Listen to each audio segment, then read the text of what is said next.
Shravani back with the new video for class 12th. In this video, I have covered the second part of chapter 2 basic concept of macroeconomics and इस video में हम ये chapter finish करेंगे। ये second part है जो हमने first part की वीडियो में टॉपिक्स कवर नहीं किए थे वो यहाँ पे है। और चैप्टर 1 जिसने अब तक नहीं देखा उसके इंपॉर्टेंट क्वेश्चन और रिवीजन वीडियो नहीं देखी उसका लिंक डिस्क्रिप्शन बॉक्स में है, please go through that. And अगर कोई भी डाउट होता है please share your doubt in the comment box and I will definitely be there to help you all.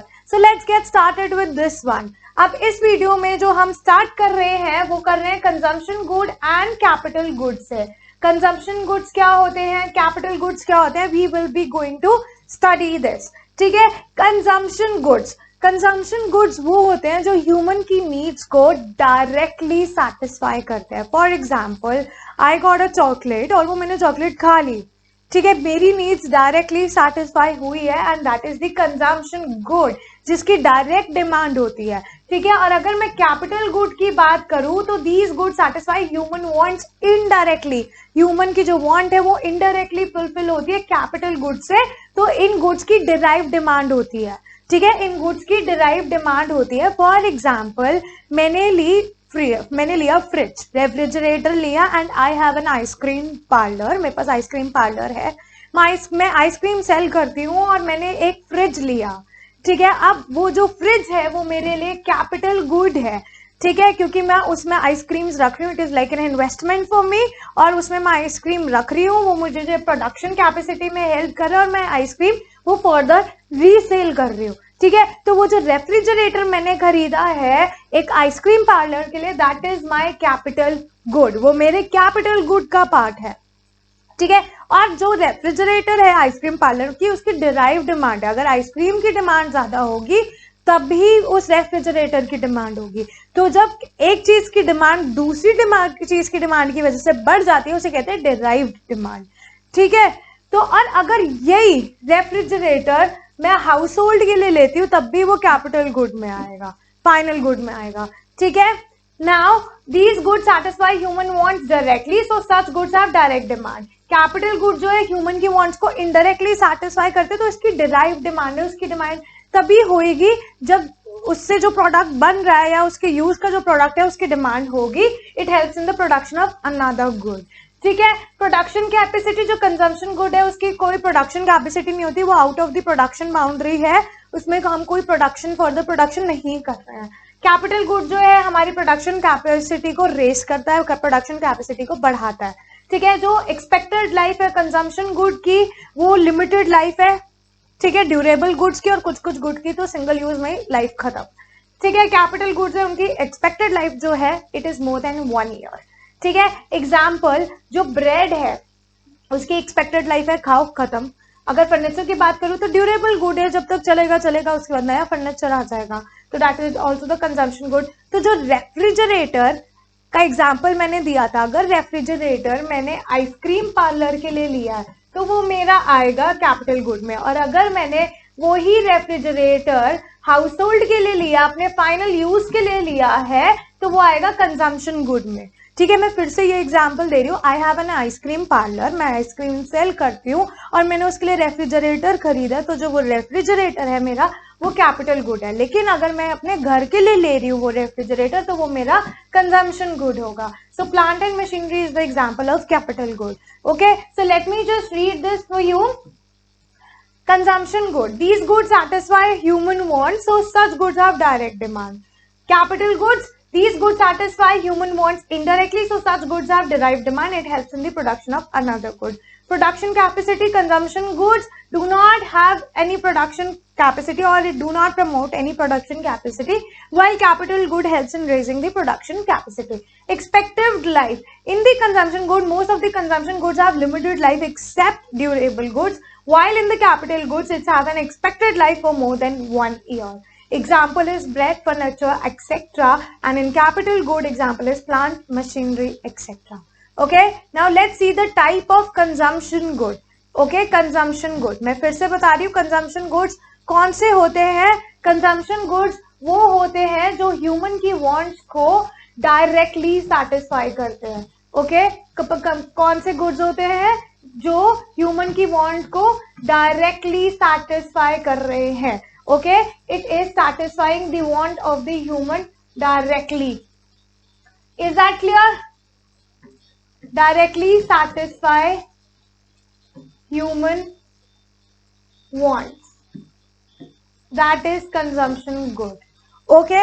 Now these are the type of consumption goods. सबसे पहला आता है durable, जिसकी expected life जो है more than 1 year है and we can use it again and again. For example, refrigerator.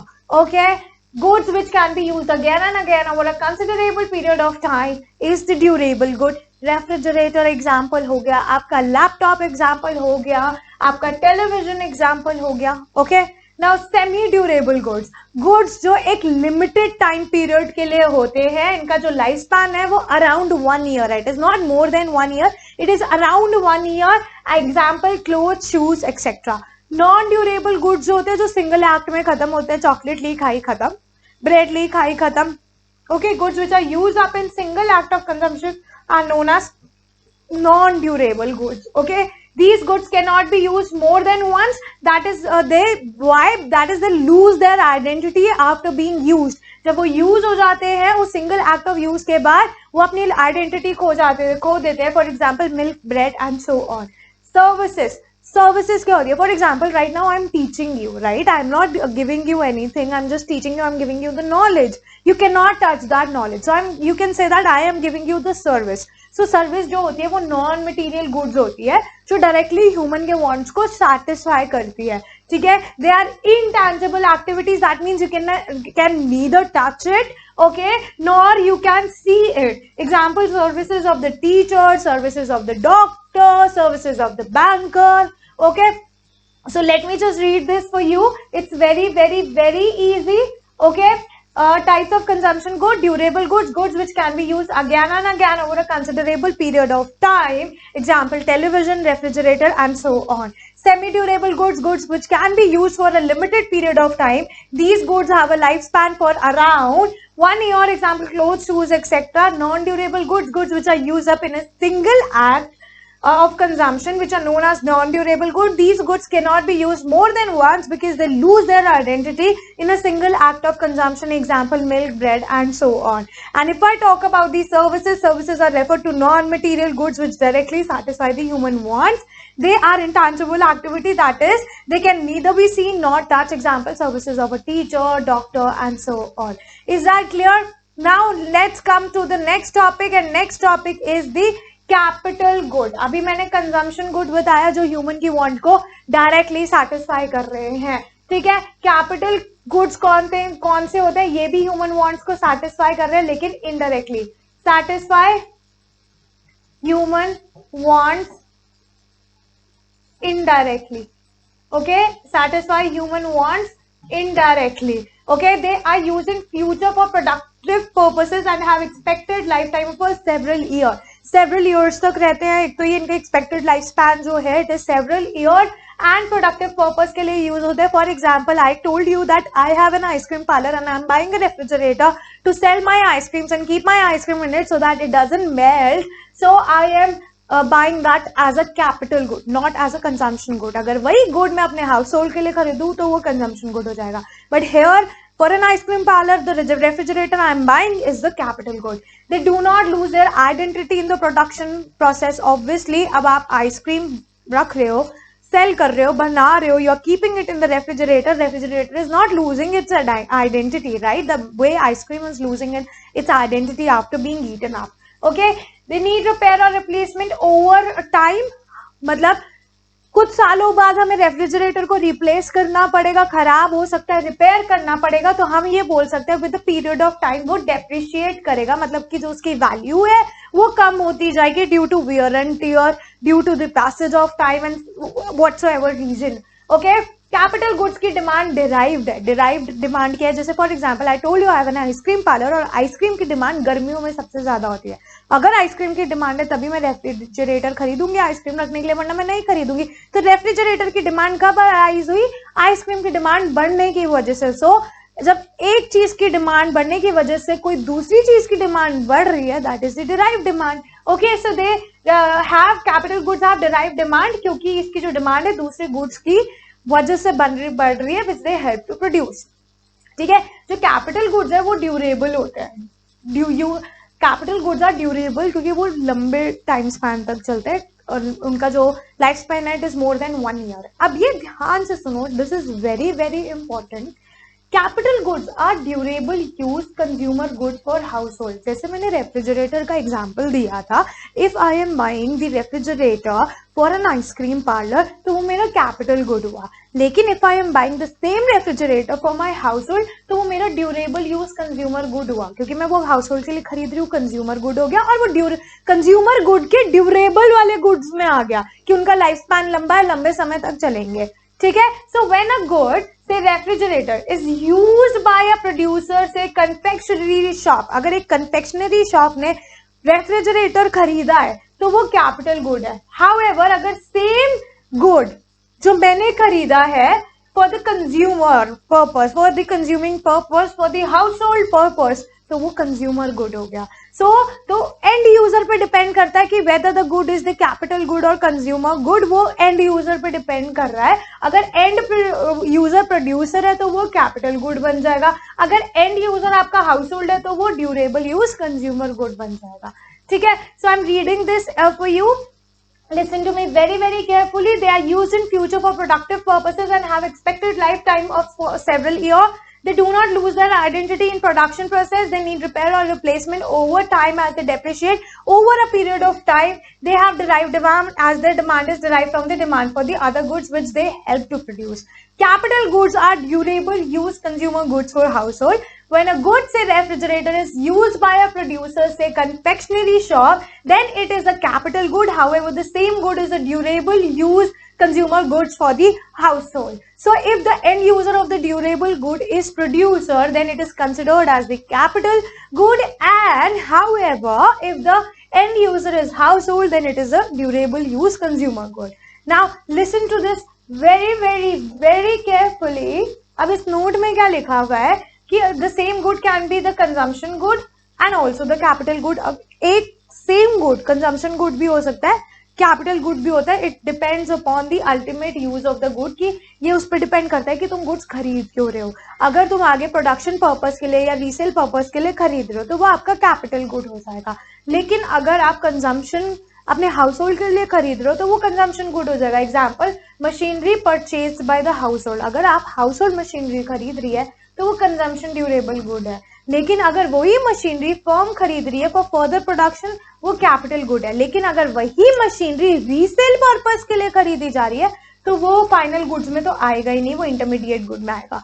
Okay, to remind you that consumption good and capital goods, these both are the part of final goods. These both are the part of final goods. Okay, और intermediate goods अगर वही machinery resale purpose के लिए खरीदी जा रही है तो वो intermediate goods का पार्ट है.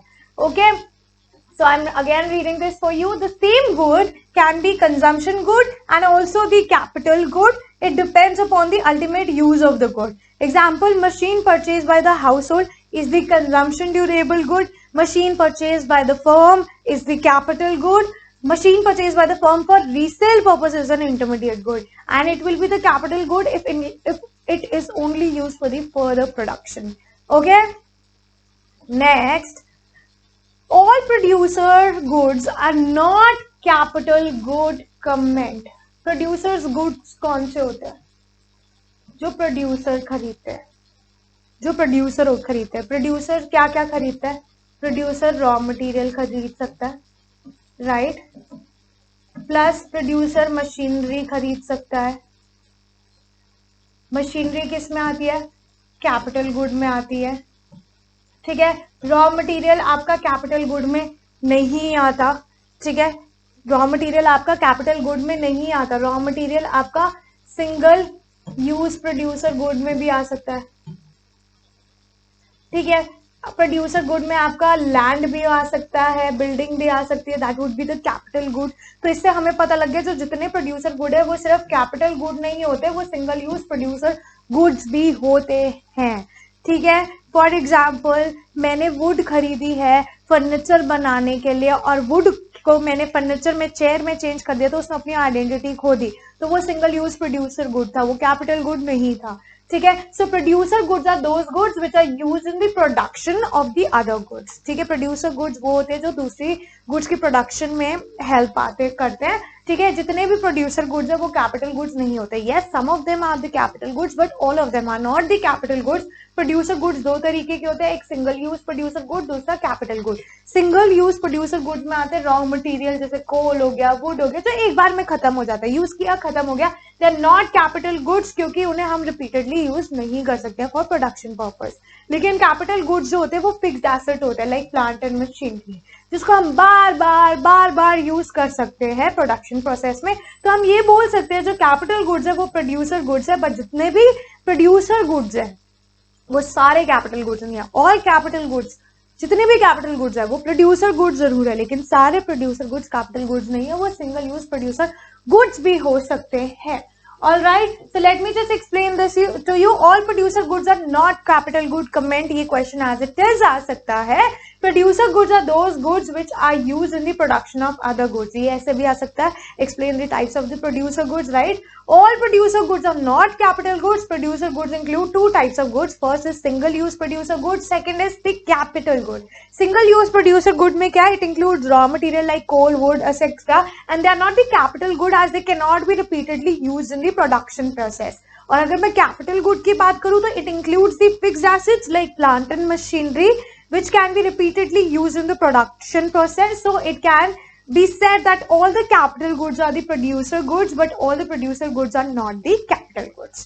All right, moving towards the next thing, and the next thing is investment. The next topic is investment. Investment क्या होती है? जब आप अपनी कैपिटल को एड ऑन करते हो, कैपिटल स्टॉक को एड ऑन करते हो इकोनॉमी में, दैट इज एन इन्वेस्टमेंट। और when you are doing an expenditure on something in hope of the future profit from that particular thing, that is also an investment. तो जब आप अपनी capital stock add on कर रहे हो, capital add on कर रहे हो, अभी हमने पढ़ा कैपिटल क्या होता है, plant and machinery is an example, building is the example. जब आप अपनी कैपिटल एड ऑन करते हो इकोनॉमी में तो वो इन्वेस्टमेंट होती है। ठीक है, तो आप कैपिटल एड ऑन कर रहे हो, so it is also known as capital formation. जैसे बिल्डिंग बना ली, मशीनरी खरीद ली, right? So investment are of two type, one is the gross investment and the other one is net investment. इतना मैं बताऊंगी to help you here, I will explain you this further, but for that thing let me just tell you gross. Gross का क्या मतलब होता है? बस याद रखना, जहां पे भी ग्रॉस वर्ड आ जाए ना, ग्रॉस का मतलब होता है it includes depreciation. Okay, it includes depreciation. Gross depreciation include कर रहा है। और जहाँ पे भी नेट वर्ड आ जाए तो समझ लो इट एक्सक्लूड्स डेप्रिसिएशन। यहाँ पे हम डेप्रिसिएशन को माइनस कर रहे हैं। जहाँ पे भी नेट होता है वहां डेप्रिसिएशन नहीं होता, जहाँ पे ग्रॉस होता है वहां डेप्रिसिएशन होता है। तो ये चीज माइंड में बिठा लो। ग्रॉस मीन्स डेप्रिसिएशन, ग्रॉस में डेप्रिसिएशन होता है और नेट में डेप्रिसिएशन नहीं होता। तो नेट में हम विदाउट डेप्रिसिएशन चीजें एड ऑन करते हैं, राइट? ग्रॉस इन्वेस्टमेंट क्या है? ग्रॉस इन्वेस्टमेंट, अभी इन्वेस्टमेंट बताया। इन्वेस्टमेंट क्या होता है? आप कैपिटल स्टॉक एड ऑन कर रहे हो अपनी इकोनॉमी में, कैपिटल फॉर्म कर रहे हो, तो it is an addition of stock of capital. ठीक है, before making allowance for depreciation. अभी तक आपने डेप्रिसिएशन इसमें इंक्लूडेड रखा है, डेप्रिसिएशन नहीं हटाया है। कैपिटल आप जब एड ऑन कर रहे हो इकोनॉमी में वो इन्वेस्टमेंट हो गया। और ग्रॉस इन्वेस्टमेंट तब हुआ जब आप डेप्रिसिएशन उसमें से नहीं रिमूव करोगे। It is making the alliance for the depreciation. Is that clear? So it is the addition to stock of capital before making allowance for the depreciation. Okay, now gross की ही बात करूंगी, ध्यान से सुनो। It is consist of fixed capital and unsold stock. Gross में क्या आता है? Fixed capital and unsold stock. I'm again reminding you that gross includes depreciation. Depreciation is allowed in the gross. All right, depreciation is allowed in the gross. Gross investment एक expenditure है, एक खर्चा है आपके फिक्स्ड एसेट पे या फिर unsold stock पे during an accounting year. Accounting year कौन सा आता है? From April to March. Accounting year कौन सा होता है? From April to March. ठीक है. However, gross investment does not indicate the actual change in the economic stock of productive assets for a given year. जो ग्रॉस इन्वेस्टमेंट है, अभी मैंने उसमें बताया कि इट इंक्लूड्स डेप्रिसिएशन, राइट. तो ग्रॉस इन्वेस्टमेंट में हमें एक्चुअल चेंज जो हुआ है उस इकोनॉमी में पर्टिकुलर ईयर में, उस पर्टिकुलर ईयर में जो एक्चुअल चेंज हुआ है डेप्रिसिएशन हटा के, वो हमें नहीं पता लगता. हाउएवर ग्रॉस जो इन्वेस्टमेंट जो है वो एक्चुअल चेंज नहीं बताता है प्रोडक्टिव एसेट्स में, फिक्स्ड एसेट्स में, अनसोल्ड स्टॉक में. क्लियर. अगर हम प्रोडक्शन प्रोसेस की बात करें तो कुछ अमाउंट जो है फिक्स्ड कैपिटल की वो यूज हो जाती है. फॉर एग्जांपल, मैंने कोई मशीनरी खरीदी है बिस्किट बनाने के लिए, I am using up that machine, right. When I am using that machine, तो उसमें जो वैल्यू है उसकी कम होगी. And if I have bought a machine और मेरे को पड़ी पड़ी भी 1 साल हो गया तब भी उसकी वैल्यू डाउन होती है, right, with the wear and tier and the passage of time. तुम उसे रेगुलरली यूज कर रहे हो तो वो सेम वैल्यू की तरह रहेगी नहीं, वो गिरती रहेगी. ठीक है. So during the production process कुछ अमाउंट होता है फिक्स कैपिटल का जिसको हम यूज करते हैं. दिस लॉस जो जब हम यूज करते हैं तो उसे लॉस कंसिडर कर लेते हैं. तो जो ये लॉस है फिक्स कैपिटल का उसे हम डेप्रिसिएशन कहते हैं. एग्जैक्टली डेप्रिसिएशन क्या होता है वो आगे है इसी वीडियो में, ध्यान से सुनना. बट यहाँ पे मैंने ग्रॉस के लिए आपको समझा दिया what exactly is depreciation. So let me read gross investment for you. It is the addition to the stock of capital before making allowance for the depreciation. It consists of fixed capital and unsold stock. Gross investment is the expenditure on the purchase of the fixed assets and the unsold stock during the accounting year. However, gross investment does not indicate the actual change in the economy stock of productive assets for a given year. And during the production process, some amount of fixed capital is used up, and this loss of fixed capital is known as depreciation. All right. Now let's come to the net investment. अभी मैंने आपको बताया था जब भी मैं net की बात करूं तो समझ लेना it excludes depreciation. It excludes depreciation. Depreciation net में नहीं आता. तो ये it is the actual addition जो कैपिटल स्टॉक में हुआ है in a given period of time. Actual addition. Actual में जो है डेप्रिसिएशन नहीं आता. ओके. ग्रॉस में डेप्रिसिएशन आता है, इसमें डेप्रिसिएशन नहीं आता. तो अगर आपको नेट इन्वेस्टमेंट निकालनी है और आपको ग्रॉस इन्वेस्टमेंट गिवन है, तो जब आप ग्रॉस इन्वेस्टमेंट से डेप्रिसिएशन को माइनस करोगे ये आपका आ गया net investment. Okay. See, I am telling you, if a gross is given to you and you have to take out net, तो ग्रॉस से जब नेट में जाते हैं तो माइनस डेप्रिसिएशन होता है, और ग्रॉस नेट से जब ग्रॉस में जाते हैं तो प्लस डेप्रिसिएशन होता है, because gross includes depreciation and net excludes depreciation. देखो, ग्रॉस से नेट में गए, ठीक है, तो ये हो गया माइनस डेप्रिसिएशन. ग्रॉस से नेट से ग्रॉस में गए, ये हो गया आपका plus depreciation.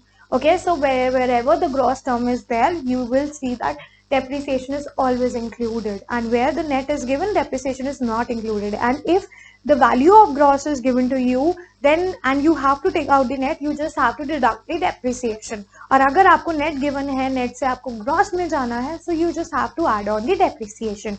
I hope this much is clear to you all. कोई भी doubts होता है student, please comment in the comment box, और आप अपने doubts पूछ सकते हैं. I'm happy to clear all your doubts. I'm happy to make a video on your doubts.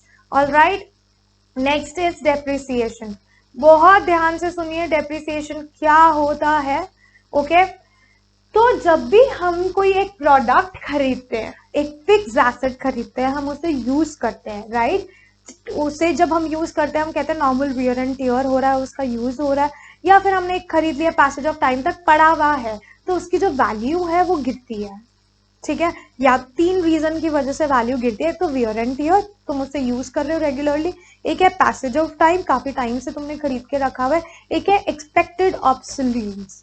Expected ऑब्सोलीन्स का मतलब है कि भाई टेक्नोलॉजी चेंज हो गई and you have to buy the new technology. Technology change हो गई तो आपको अपनी मशीन चेंज करनी होगी अच्छी क्वालिटी का प्रोडक्ट बनाने के लिए, प्रोडक्शन बढ़ाने के लिए. सो डेप्रिसिएशन मीन्स जब आपके फिक्स्ड एसेट की वैल्यू गिर जाती है 3 रीजन की वजह से. First is normal wear and tear, second is passage of time, and the third reason is expected obsolete. And expected obsolete means change in technology. Okay, then I have already told you depreciation किस में include होता है. Depreciation gross में include होता है और net में exclude होता है.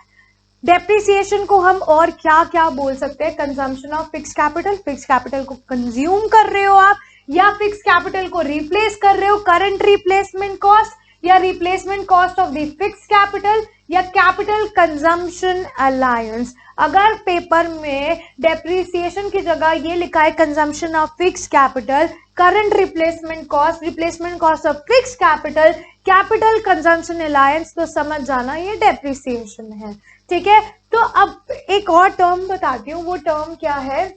डेप्रिसिएशन रिजर्व फंड या फिर provision for depreciation.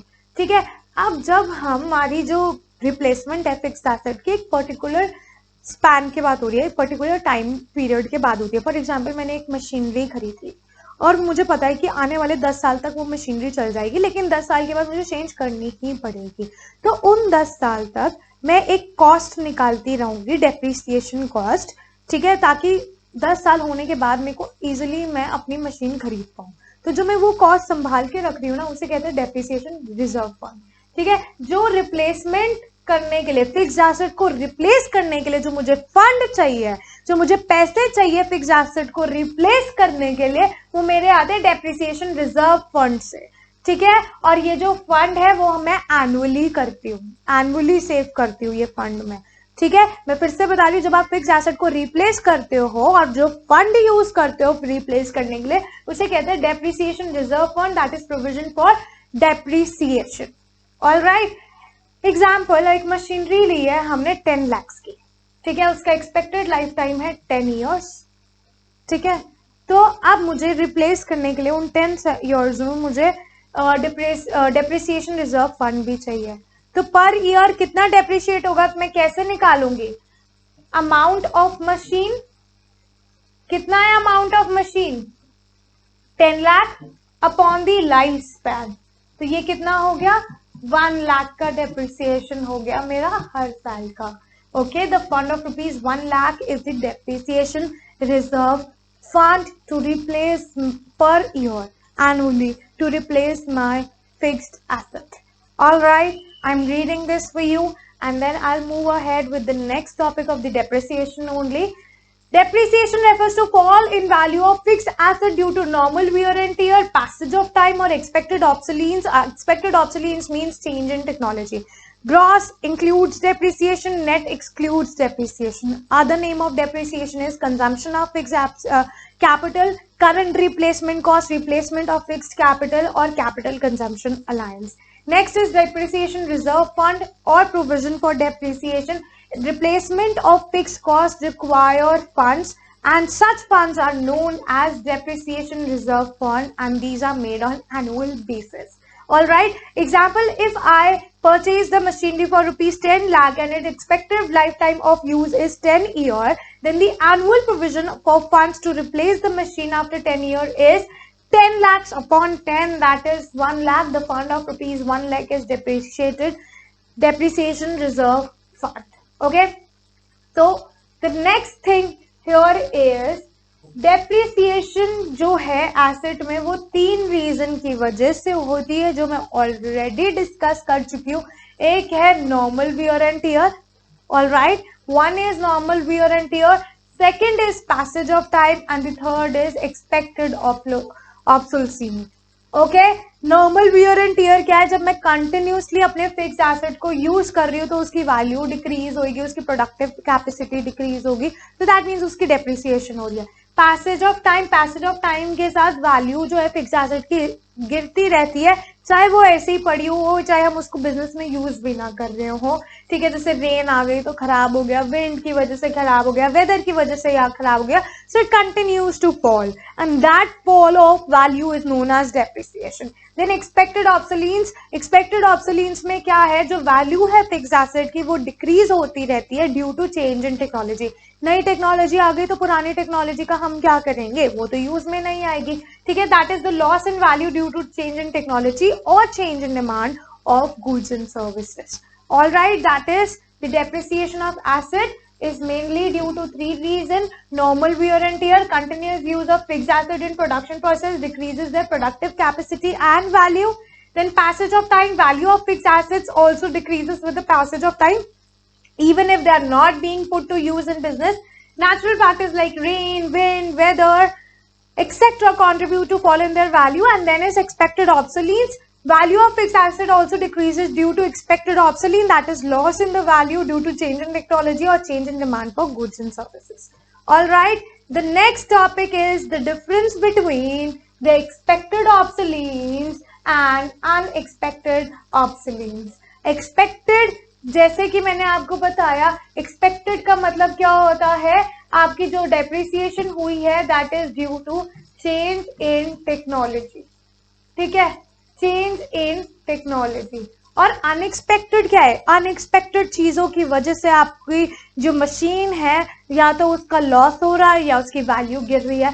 That can be theft, that can be accident, okay, that can be natural calamities like earthquake, flood and so on. Clear? So जब technology change हो रही है या फिर डिमांड ही change हो रही है गुड्स एंड सर्विसेज की, तो वो भी एक्सपेक्टेड ऑब्सोलीनेस कि आने वाले टाइम में ऐसा होना ही होना है. अनएक्सपेक्टेड ऑब्सोलीनेस क्यों होता है, एक तो नेचुरल कैलामिटीज की वजह से हो गया, अर्थक्वेक आ गया, मशीन खत्म हो गई, खराब हो गई, टूट गई, उसके ऊपर पत्थर गिर गए, फ्लड आ गया, पानी घुस गया मशीन में, खराब हो गई, या फिर चोरी हो गई या एक्सीडेंट में टूट गई. ठीक है, तो एक्सपेक्टेड ऑब्सोलीन क्या है, वो एक्सपेक्टेड लॉस है, पता है आने वाले टाइम में ये लॉस होना ही होना है. अनएक्सपेक्टेड ऑब्सोलीन जो है वो एक्सपेक्टेड लॉस नहीं है, ऑल ऑफ अ सडन होता है, तो इसे हम कहते हैं कैपिटल लॉस. ठीक है, इस अनएक्सपेक्टेड लॉस को क्या कहते हैं हम, कैपिटल लॉस. ठीक है, तो जो एक्सपेक्टेड लॉस है हम उसको रिकवर कर सकते हैं by making the provision of depreciation reserve fund, क्योंकि हम एक्सपेक्टेड लॉस के लिए अपना depreciation reserve fund already ready रखते हैं टू रिप्लेस आवर मशीन और to replace our fixed asset. But हमारे पास ऐसा कोई फंड नहीं है अनएक्सपेक्टेड ऑब्सोलीन को रिकवर करने के लिए. हाँ, हम उसको कम जरूर कर सकते हैं बाय डूइंग एन इंश्योरेंस. हम उसको खत्म नहीं कर सकते, हम उसको एलिमिनेट नहीं कर सकते, हम उसको थोड़ा सा कम कर सकते हैं. Clear? So let me just read this for you. Expected obsolescence occur due to change in technology or change in demand for goods and services, while unexpected obsolescence occur due to natural calamities like flood, earthquake, cyclone, tornado, etc., or due to theft or accident. Okay, unexpected obsolescence is the expected loss and unexpected obsolescence is the unexpected loss. Expected obsolescence is managed by making provision of depreciation reserve fund, while we do not have any such funds for unexpected obsolescence, and it is termed as capital loss. All right, then the next is depreciation and capital loss. Depreciation और capital loss में क्या है, depreciation अभी मैंने बताया, आपकी fixed asset की value गिर रही है due to 3 reason, normal wear and tear, passage of time and expected obsolescence, that is change in technology or change in the demand of goods and services. Capital loss क्या होगा, capital loss आपका unexpected obsolescence की वजह से आया. किसकी वजह से होता है capital loss, unexpected obsolescence की वजह से होता है. ठीक है, और ये अनएक्सपेक्टेड ऑब्सोलीनेस कब आता है, due to natural calamities like earthquake, flood and etcetera, और ड्यू टू थेफ्ट, एक्सीडेंट और सो ऑन. डेप्रिसिएशन के लिए हम प्रॉपर एक प्रोविजन रखते हैं, डेप्रिसिएशन रिजर्व फंड रखते हैं to maintain that loss, to recover that loss. लेकिन कैपिटल लॉस के लिए हमारे पास ऐसा कोई भी फंड नहीं है. हाँ, हम इंश्योरेंस जरूर करते हैं फिक्स्ड एसेट की ताकि हमारा लॉस कम से कम हो जाए, लेकिन हम उसको कंप्लीटली रिकवर नहीं कर सकते. डेप्रिसिएशन है वो प्रोडक्शन प्रोसेस को हैम्पर नहीं करता, क्योंकि मशीन तो है ना, मशीन से हमारा काम चल रहा है. लेकिन अगर मशीन चोरी हो जाएगी तो हमारी प्रोडक्शन कैसे होगी, तो चोरी जब होती है तो हमारा कैपिटल लॉस हो गया, तो it hampers the production process. Clear? So I am reading this for you, the difference between production depreciation and capital loss. Depreciation refers to the fall in value of fixed asset due to normal wear and tear, passage of time, or expected obsolescence, that is change in technology, while the capital loss refers to fall in value of the assets which occurs due to natural calamities like earthquake, flood, etc., or due to theft or accident. Depreciation, for depreciation provision is maintained through depreciation reserve fund, while for the capital loss we have no such provision. Okay, however, insurance of fixed asset is maintained to minimize the loss. Depreciation does not hamper the production process, while capital loss hampers the production process. All right, now let's move to the next topic, that is net indirect tax. Net indirect tax, तो जहाँ पे भी मैंने NIT use किया है। NIT की full form होगी net indirect tax.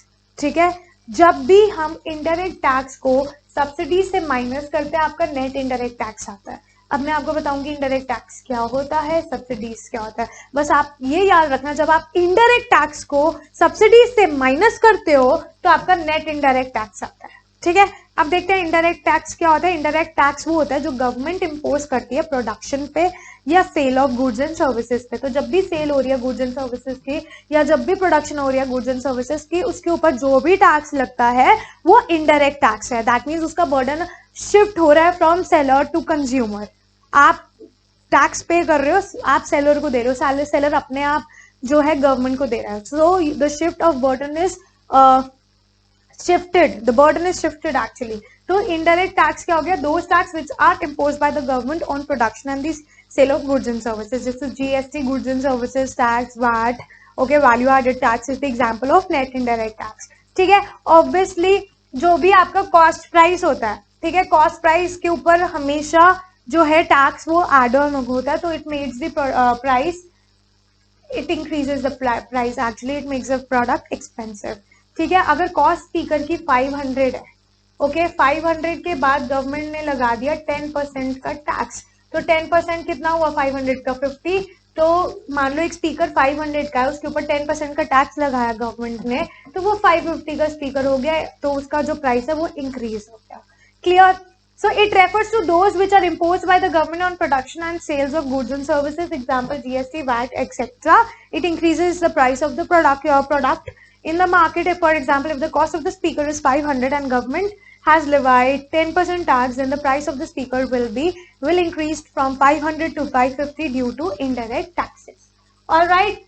Next is subsidies. यहाँ पे indirect tax आपको समझ आ गया। अब subsidies समझिए।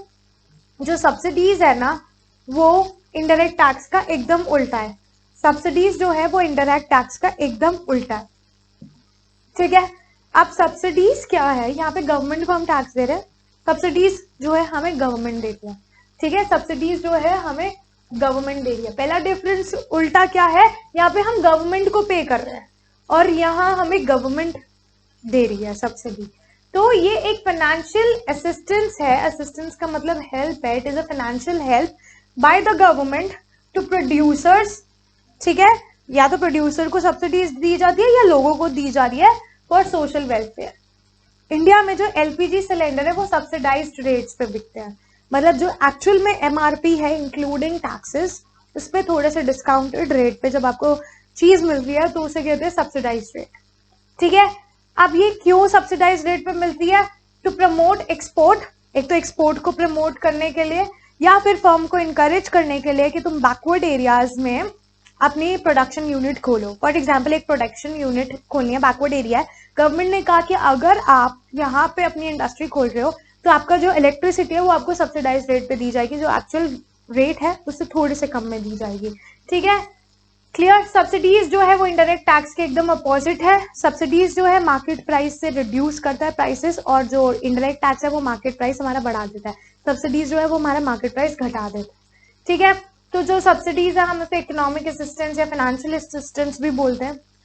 ठीक है, तो सब्सिडीज क्या है? एक ट्रांसफर पेमेंट की तरह है। ट्रांसफर पेमेंट हमने पढ़ी थी, जो विदाउट एनी सर्विसेज आपको पेमेंट मिल रही है। जैसे मैंने पॉकेट मनी एग्जांपल दिया था, जो बर्थडे पे गिफ्ट मिलता है, सगन मिलता है, वो एग्जांपल दिया था। ठीक है, तो ट्रांसफर पेमेंट, एक तो ये पेमेंट है because it is paid by the government, और ट्रांसफर पेमेंट इसलिए क्योंकि गवर्नमेंट इन रिटर्न, अगर गवर्नमेंट हमें ये हेल्प दे रही है फाइनेंशियल हेल्प, तो इन रिटर्न गवर्नमेंट हमें कोई प्रोडक्शन नहीं करके दे रही।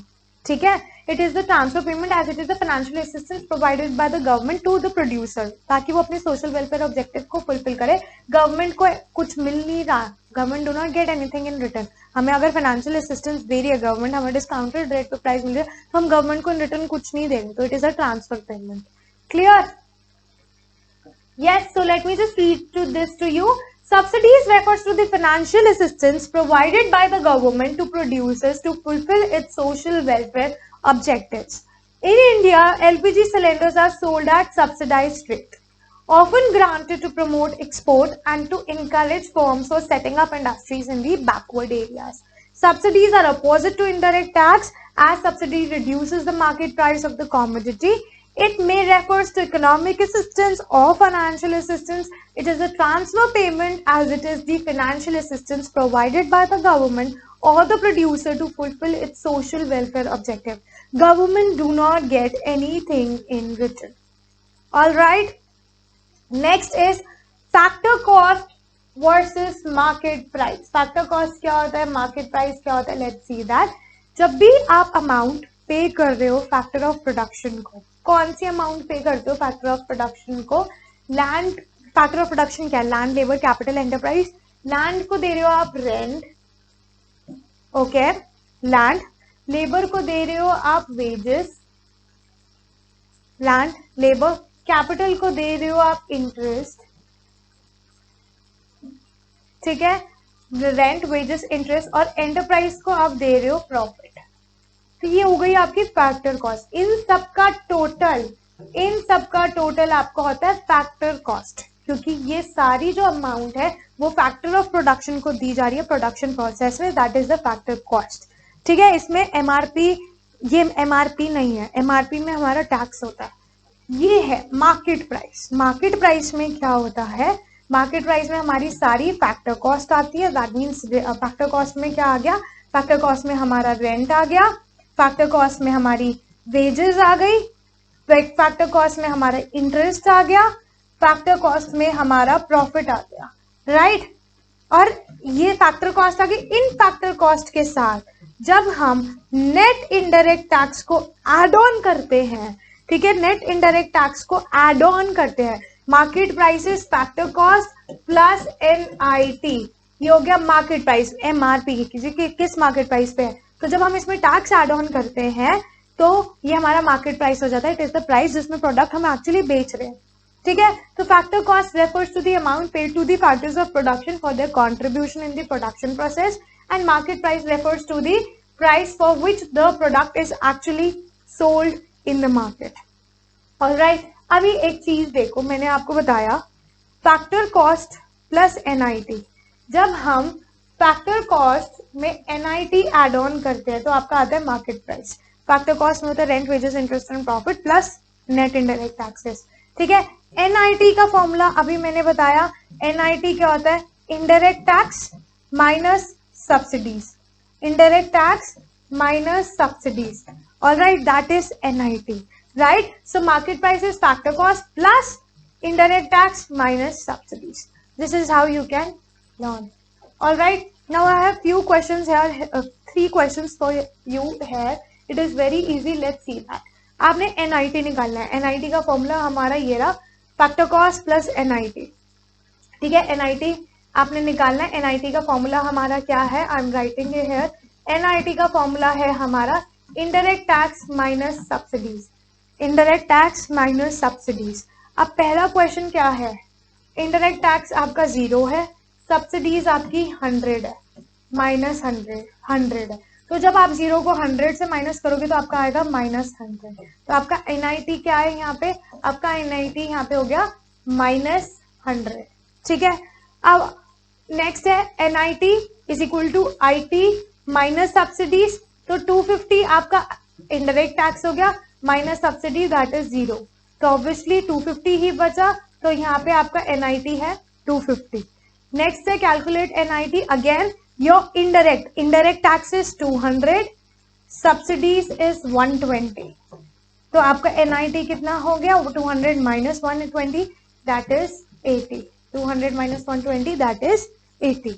आई hope this much is clear to you. तो जो कंसेप्ट है इनडायरेक्ट टैक्स का और सब्सिडीज का वो 2 सेक्टर मॉडल में नहीं आता. क्यों नहीं आता? जैसे कि हमने फर्स्ट चैप्टर में पढ़ा था, 2 सेक्टर मॉडल में सिर्फ हाउस होल्ड और फर्म होता है, गवर्नमेंट नहीं होता. तो इनडायरेक्ट टैक्स गवर्नमेंट इम्पोज करती है और सब्सिडीज गवर्नमेंट देती है. तो ऑब्वियसली ये 2 सेक्टर मॉडल में नहीं आएगा. और जिसने मेरे फर्स्ट चैप्टर की वीडियो नहीं देखी, go to the link which is given in the description box for chapter 1 for the important questions as well as the revision video.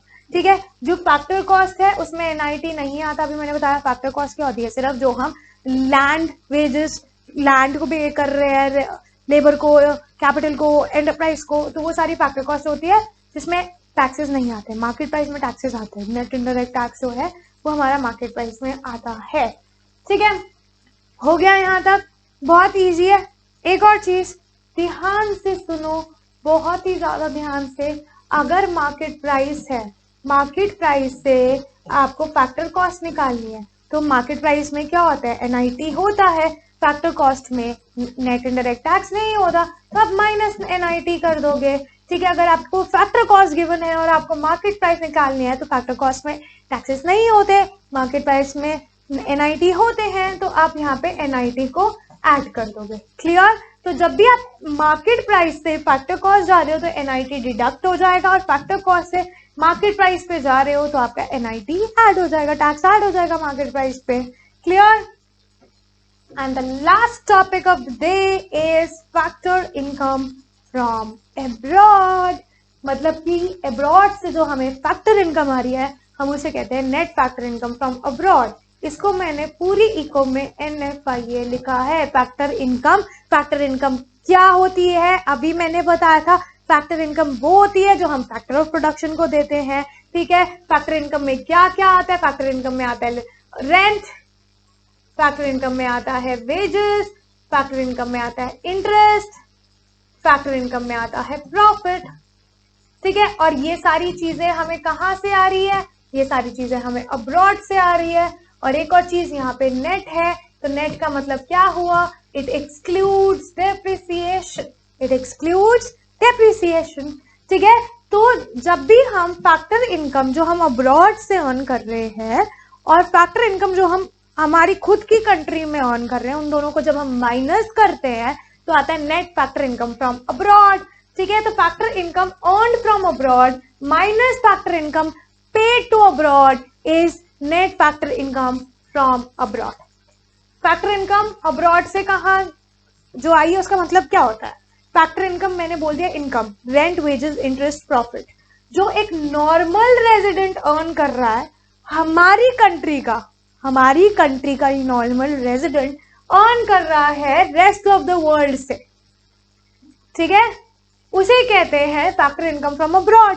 ये मैंने ऑलरेडी बता दिया, wages and salaries, rent, interest और retain earning, dividend, ये सब profit का हिस्सा है।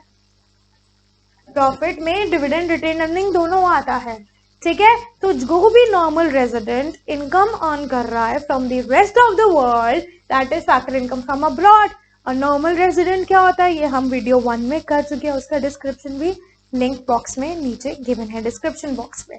Factor income paid to abroad, अब वही है, जब हम ये factor income wages, salaries, rent, interest, dividend, retained earning abroad में दे रहे हैं, ठीक है, it is the income paid to the normal resident of the other country. किसी और कंट्री के नॉर्मल रेजिडेंट को हम wages, salary, rent, interest, dividend या रिटेन अर्निंग दे रहे हैं, तो वो फैक्टर सर्विसेज होगा, फैक्टर इनकम टू अब्रॉड होगा, मतलब वो हमारा NRI होगा। ठीक है, वो हमारा नॉन रेजिडेंट होगा। Okay, it is the income paid to the normal resident of the other country, that means non-resident of our country for their factor services within our country. हमारी कंट्री में वो factor services कर रहे हैं। ठीक है, जब भी आप नेशनल से डोमेस्टिक में जाते हो, नेशनल है, ठीक है, नेशनल से डोमेस्टिक में जाते हो, डोमेस्टिक की मैं बात करूं तो ये हो गया कि net factor of income from abroad हम डोमेस्टिक में किसी को नहीं पे कर रहे।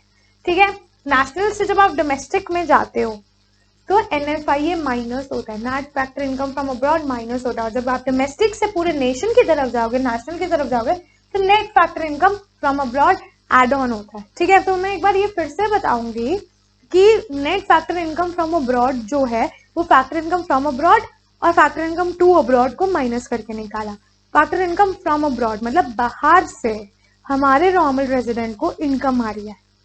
ठीक है, और factor income paid to abroad मतलब बाहर के रेजिडेंट को, बाहर के नॉर्मल रेजिडेंट को, किसी XYZ कंट्री के नॉर्मल रेजिडेंट को जो हमारी कंट्री का नॉन रेजिडेंट है, हम उसको पेमेंट कर रहे हैं हमारी कंट्री में, इनकम दे, वो इनकम अर्न कर रहा है हमारी कंट्री में, वो हो गया factor income paid to abroad, वो अब्रॉड जा रही है पेमेंट। ठीक है, तो जब नेशनल पे है आप लोग, जब आप नेशनल पे हैं, नेशनल से आपको डोमेस्टिक पे जाना है, तो डोमेस्टिक में कभी net factor income from abroad नहीं आता। ठीक है, और जब डोमेस्टिक पे है, डोमेस्टिक से आपको नेशनल पे जाना है, तो आपको factor income from abroad add करना होगा। क्लियर? अब थोड़ा सा देखते हैं, यहाँ पे कुछ क्वेश्चंस होंगे, ठीक है। पहले ये बता रही हूँ एक और चीज, NFIA हमारा पॉजिटिव कब होगा? जब भी हमें एक बात बताइए, जब हमें फैक्टर इनकम अब्रॉड से आ रही है ज्यादा और हम कम पे कर रहे हैं, हमें मिल ज्यादा रहा है बाहर से और हम बाहर कम पे कर रहे हैं, तो हमारे लिए तो पॉजिटिव है, ठीक है। Net factor income from abroad is positive. जब इनकम हमें बाहर से आ रही है, जो हमें अब्रॉड से इनकम आ रही है, वो ज्यादा है as compare to the income जो हमें इनकम रिसीव फ्रॉम अब्रॉड, जो हम इनकम पे कर रहे हैं, ठीक है। Income earn from abroad is more then the income received from abroad. हम बाहर कम पे कर रहे हैं और हमें ज्यादा मिल रहा है, राइट। अंदर ज्यादा आ रहा है, बाहर कम जा रहा है। NFIA नेगेटिव कब होगा? जब हमें बाहर से कम मिलेगा और हम बाहर ज्यादा पे करेंगे। When income earned from abroad is less than the income received from abroad, ठीक है। और NFIA जीरो कब होगा? जब दोनों इक्वल होंगे, जितनी हम बाहर भेज रहे हैं उतनी ही हमें अंदर आ रही है। Income earn from abroad is equal to income receive from abroad. All right, clear. इसमें मैं एक एग्जांपल दे रही हूँ। When income earn from abroad मतलब इनकम जो हमें अब्रॉड से आ रही है, फ्रॉम अब्रॉड, ठीक है, वो हमारी 100 है, ठीक है। और जो इनकम हम पे कर रहे हैं, ठीक है, बाहर जो हम पे कर रहे हैं बाहर, वो हमारी 80 है, ठीक है। एक second, let me just write here properly. The income NFIA क्या होता है? Income received from abroad minus income paid to abroad, okay. So हम जो अर्न कर रहे हैं वो हमारा 100 है और जो हम पे कर रहे हैं वो हमारा 80 है, तो ये 20 हो गया, ये पॉजिटिव आया, right. So that makes the NFIA positive, okay, that makes the NFIA positive. For example, the income we are earning from abroad is 80 and we are paying to abroad is 100, तो ये क्या हुआ? -20 आया, so it makes our NFIA negative. And for example, the income we are earning from abroad is 100 and we are paying to abroad is also 100, that makes our NFIA 0. 100 minus 100 is 0. I hope this much is clear to you. Okay, next is components of NFIA. Components क्या है NFIA के? Let's see that. Net compensation of employees. Compensation of employees में क्या आता है? Wages and salaries, ठीक है, wages and salary in cash, wages and salaries in kind, ठीक है। तो जो भी income, it is a difference between the income from work received by the resident workers living abroad for less than 1 year. If a person is living in abroad for less than 1 year and he is earning there, वो वाली income minus similar payment made to the non-resident of our country who is living in our country for less than 1 year. Okay, जब आप इन दोनों को minus करोगे तो आपका आ जाएगा net compensation to employees. Net income from property और एंटरप्रेन्योरशिप क्या होगा? किसी property, it is again the difference between the income from property which is received by the resident of the country, income from property received by the resident of the country and similar payment made to the non resident, वो हमारा minus हो जाएगा। Retained earning क्या होगी? Retained earning क्या होगी? जो resident companies है, जो बाहर अब्रॉड में लोकेटेड है हमारी कंट्री कंपनीज, उसकी प्रॉफिट, ठीक है, minus profit of the non resident companies located in our country, okay, within the domestic territory, that is net retained earning, ठीक है। और NFIA क्या? इन तीनों का addition, net compensation of employees plus net income from property और entrepreneurship plus net retained earning, that is NFIA। Alright, अब बताओ फैक्टर इनकम, अब ये सॉल्व करते हैं हम,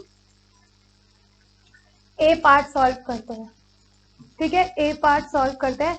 NFIA क्या होता है? NFIA is factor income from abroad minus two abroad, yes, from abroad minus two abroad. From abroad income हमारी कितनी है? 500, टू अब्रॉड हम कितनी दे रहे हैं? 300, राइट, 300, तो यहाँ पे हमारा NFIA कितना आ गया? 200, तो फर्स्ट का आंसर क्या है?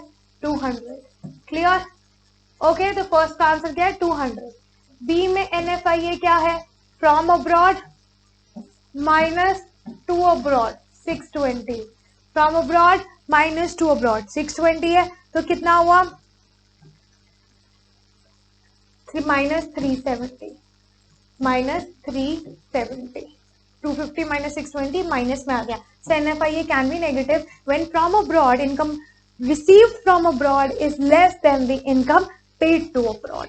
Okay, factor income to abroad is 0 and from abroad to abroad is 150. तो from abroad ले लो 0, तो ये हो गया 0 minus 150. तो here it is again 150. यहाँ पे भी माइनस में आ गया, यहाँ पे माइनस में आ गया, इट इज -150. ठीक है, सी का आंसर क्या हुआ -150. और अगर डी की बात करें तो factor income from abroad is 150, to abroad is 0, so we have answer here 150. Is that clear? So I am explaining you this again very nicely. Listen to me very carefully. NFIA क्या होता है? NFIA is factor income from abroad minus factor income to abroad. Okay, from abroad minus to abroad. Okay, A part का क्या हुआ, बहुत ध्यान से देखो, फिर से देखो.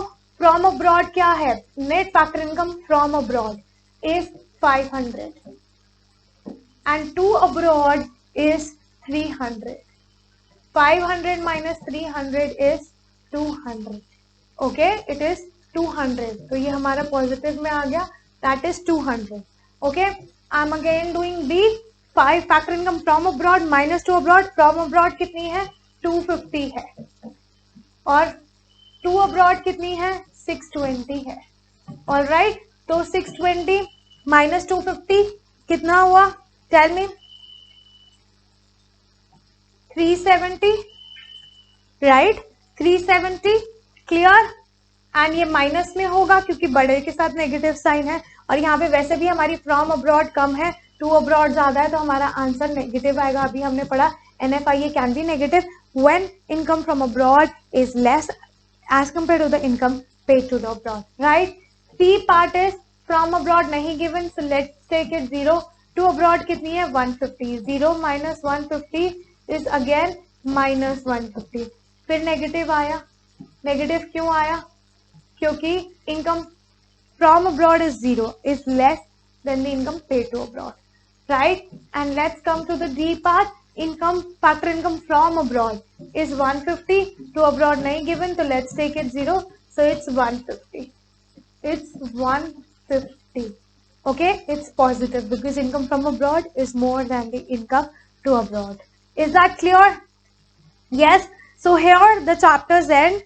जिसने chapter 1 की revision video question answers नहीं देखे, the link is again in the description box. जिसने इस chapter के फर्स्ट पार्ट का वीडियो नहीं देखा, again the link is in the description box. Next video I am coming with the important questions of this chapter and I hope this chapter is clear to you. If you still have any doubt after watching this video, you can comment in the comment section below, and I am happy and I am here to make a video on your doubts. All right, and I'm upcoming with new videos soon. For the notes, follow my Telegram link, join my Telegram link, follow me on Instagram and like my Facebook channel.